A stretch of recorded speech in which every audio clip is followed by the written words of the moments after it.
اگر گویم که نبض برطرف نمودن عاقبت‌های آفت طبیعی از سن 19 ایول تا امروز یعنی 28 ایول لحظه قطع نگردیده است خطا نخواهیم کرد. گزارش نوبتی برنامه اطلاعاتی پیغام از استاد مقامات اجرای حاکمیت دولت شهر نیز دلیل بوده میتواند به فکر بالا.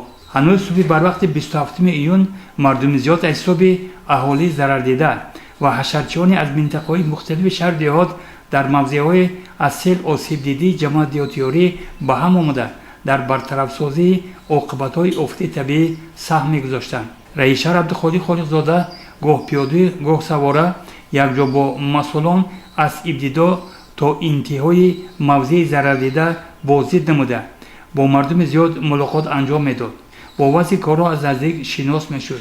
مسئولان متصدیان را برای بهتر نمودن فعالیت جهت کمک به مردم وظیفه‌دار میساخت و تکرار تاکید می‌نمود که متشکلی وحدت از یک گریبان سر برآوردن عامل اساسی در برطرف نمودن هرچه زودتر عاقبت‌های آفت طبیعی است.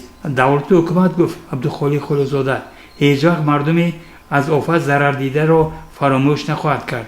چی امکانه که دولت ها جردن بده؟ فقط همین چیز احساس کردن در که یگان نفر شهروند دولت نمیپرده. همین حادثه شد برآمده التماس دادن پیشوای معظم ملت بهتری برآمده شد. در کجا را میکنن؟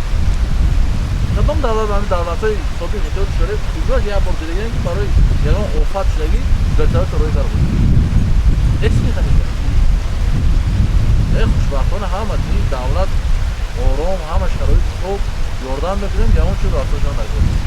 در جریان شناسایی با رفت برطرف نمودن عاقبت‌های آفت طبیعی رئیس شهر عبدالخالق خالقزاده همزمان عرض شکایت ساکنان را شنید و گفت که البته به آنها کمک رسانده خواهد شد. ما نوار داریم که چند روز پیش گرفته شده بود و از عاقبت‌های ناگوار سیل درک میداد. از سیل لاقی که چند روز پیش این موضع را خراب ساخته بود امروز بعد زحمت دست جوانی مردم نشانی نمانده است. رئیس شهر عبدالخالق خالقزاده بعد شناسایی با وضعیت در دفتر علایده قیدها میگذاشت. موضع آفت زده را شخصا از نظر میگذرانید. ایراد ساکنان را با دقت گوش میکرد. خودی همانجا با مسئولان متصدیان جهت اصلاحشان سفارشها میداد و همین مناسبت و همین توجه و غمخواری بود که مردم ایثار سپاس مینمودند.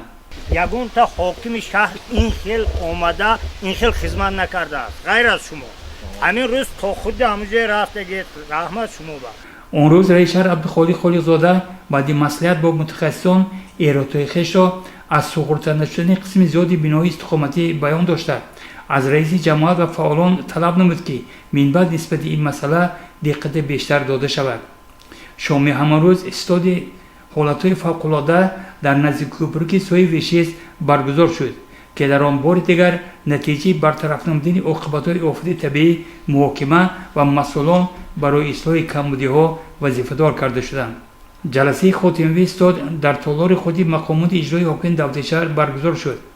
عبدالخالق خالقزاده اینجا بار دیگر متصدیان را برای فعالیت شایسته با حیث درک مسئولیت دعوت ساخت و گفت که مردم آفت زده برابران در همه سطح باور دارند و به این باوری سزاوار بودن مهمترین وظیفه برای هر یک کرسینشین برای هر یک خدمتچی دولتی به حساب می رود. در خاتمه این گزارش ما نتوانستیم نواری را صرف نظر نماییم. به این منظره نگرید و ببینید که اورهای اصل صرف نظر از ویران شدن اورخانه با چه جهد و جدل با چه کوشش با چه متشکلی پی آبادی منزلشان هستند.